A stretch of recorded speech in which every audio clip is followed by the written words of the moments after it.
Hey everyone, welcome back to the channel. Today I would like to talk a little bit about how to stay positive in an annoying and negative world. Specifically, how to stay positive when dealing with annoying people. Um, I'd like to thank Larry for the idea for this video. If you're watching this, Larry, thank you.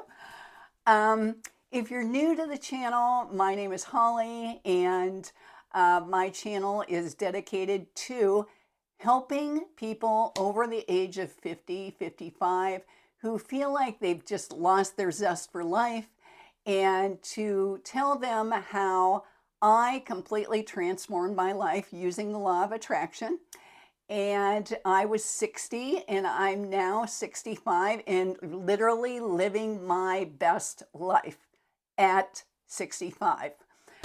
If you'd like a little bit deeper dive into that, I do have an ebook available on Buy Me a Coffee that's linked below. The title of that ebook is Becoming You Again. So let's just dive into today's topic. And, we've all been there dealing with negative people, dealing with annoying people. And I think sometimes we have to take a little step back and realize that some of us have pet peeves. Like my daughter hates to hear people eating. Like if I go on a road trip with her, I don't take crunchy food. um, Myself, I really don't like being around drunk people. I don't like dealing with drunk people. I also probably kind of have a pet peeve about passive aggressive people because I dealt with that a lot with my narcissistic mother. So I think it is important to take a little step back and ask yourself, do I have like any pet peeves about people that really bother me? Maybe people that talk in a certain way, or maybe someone's mannerisms might just be bothering you. But, take a step back, think about what are the triggers that start annoying you. I think a lot of this also can just be attributed to our expectations of people. Maybe you're expecting one kind of behavior from your adult children and you're getting a different kind of a behavior from your adult children. And a lot of that just comes down to being annoyed that we had certain expectations for some of the people in our lives, and they aren't living up to those expectations.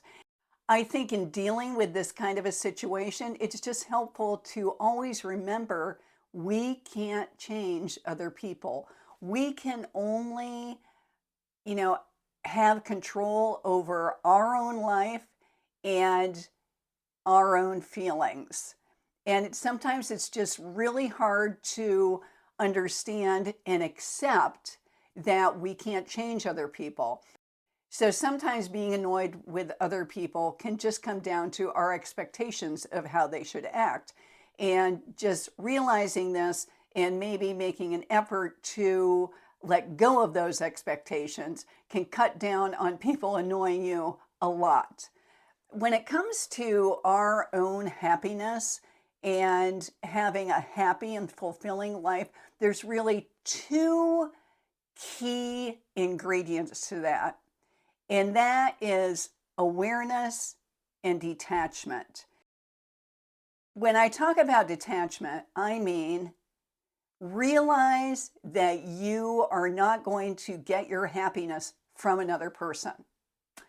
Understand that if you are attaching your happiness, your joy in life to another person, then you're probably never going to be happy in life. You have to be happy in your own life before you can be happy in the relationships in your life, and understand that you just don't have control over other people.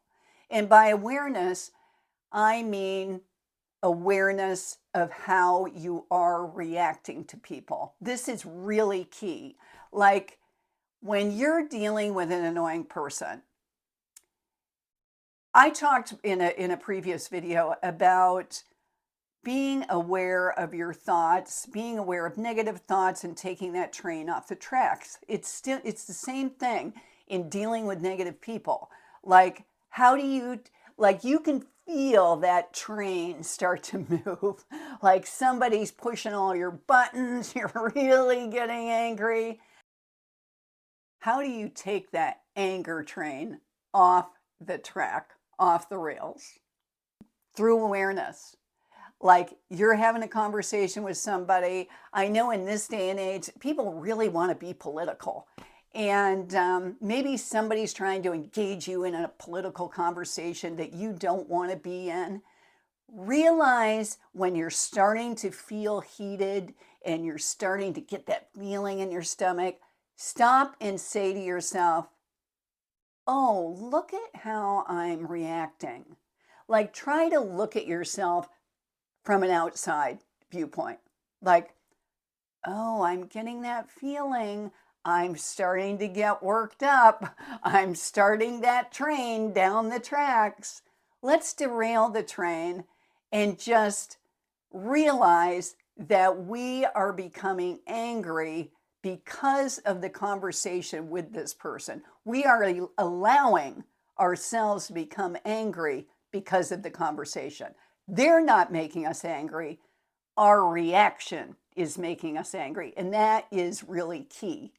You can't control their behavior and their conversation that they want to have with you, but you can control your reaction by being aware and by looking at it like, okay, I'm having that reaction. What am I going to do? Well, you could say to the person, instead of trying to be confrontational, say something, say the person's being passive aggressive. You could say something like, you know, it really hurts my feelings. You know, when you said that such and such, it kind of hurt my feelings. I felt bad about that. And you're taking the focus off of their behavior and putting it on your own feelings. And that can start to diffuse the situation pretty quickly. If someone is really being triggering and purposely being like disrespectful to you, really just trying to make you angry, then, you know, there's a time when you've just got to say, this conversation has just become too negative and I've got to walk away from it. Another way of looking at it, you know, I brought up in a previous video, my grandson Miller and I, when we were in New York City, we were riding the elevator with this couple, probably like my age, and the man was just being so grumpy and annoying. And I think I said, it was the video on, you know, Old and Alone, maybe it's not so bad, but a lot of people mentioned, well, maybe that man was just having a bad day. And that can also, more power to those people for thinking positively. That can also be a way of diffusing your anger when dealing with someone that's really annoying. Look at them while they're doing whatever they're doing, you know, being annoying. And instead of focusing on them being annoying, start asking yourself, boy, I wonder what, you know, led to this person being like this. You know, maybe they're super political or maybe they're just angry all the time. You know, think to yourself, oh, I wonder what has led this person to be like this in their life.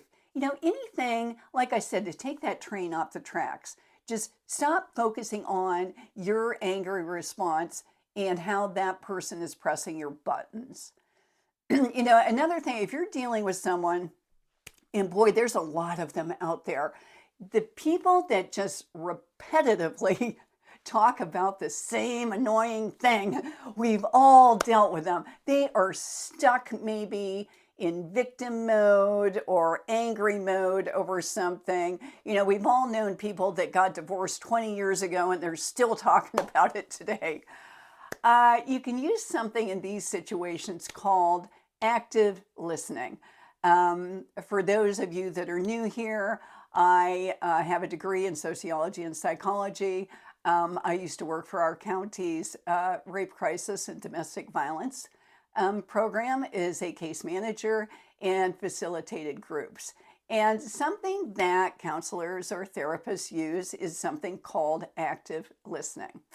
And basically what you're doing here, and this works good in dealing with these, annoying, repetitive people that are stuck, is just basically saying back to them what they are saying to you. Say it's someone whose wife cheated on them, and they got divorced 10 years ago, and he's still talking about this. When he talks to you about this, use an approach like just saying back to them, say, it sounds like you're just feeling really frustrated over the situation with your ex-wife. It sounds like you just really have a lot of anger, with that situation. Or, I understand it sounds like you're having a hard time letting go of that. Maybe you could try counseling. Maybe throw in the little suggestion.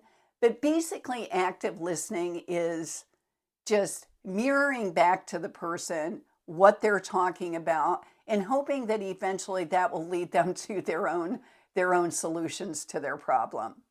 So if you try all of these things and you're still just really feeling frustrated and really sick of annoying people, and you feel like you have to be around them, say you work with them. If you work with someone like this that's constantly pushing your buttons, constantly being annoying, then see if there's any way you can change maybe your schedule so you don't have to deal with them so much. Maybe change the seating at meetings, maybe change the location of your office, maybe don't go to the water cooler when they're there. When it comes to family members, I think that, like, say you're dealing with someone with narcissistic personality disorder. There is no cure for narcissistic personality disorder. And you feel that that person is literally trying to suck the soul from your body. You've got a tough decision here. Maybe the best option is going no contact or very, very limited contact. Sometimes, you've got to do what's best for you. Love always has to come first, but that is love of self has to come first. Set some boundaries. When the person calls or you call them to check on them, maybe it's an aging parent, limit yourself to 10 minutes. Try not to be reactive. Use what I've talked about to try not to be reactive. Realize when you're being reactive. Be aware. And when you're in conversations with them, try to steer clear of topics that tend to get them on that track of irritating you and pushing your buttons. Try to keep the conversation on very light things like the weather. Try to stay away from the news or politics. Maybe, focusing on younger members of the family, talking about their lives and new things that they're doing. Just try to keep it light. So to sum up here, like I said, the two things that are most important in maintaining a positive attitude and having a happy and fulfilling life is detachment and awareness. And always keep those two things in mind. Do not make your happiness and fulfillment in life dependent on other people behaving in the way that you think they should. And be aware of how you are responding to those people. And always know that you can control your response. That's all you can control. You can't control other people, but you can control your response. Always be aware of that. Over time, practicing calmer responses, believe me when I say this is true.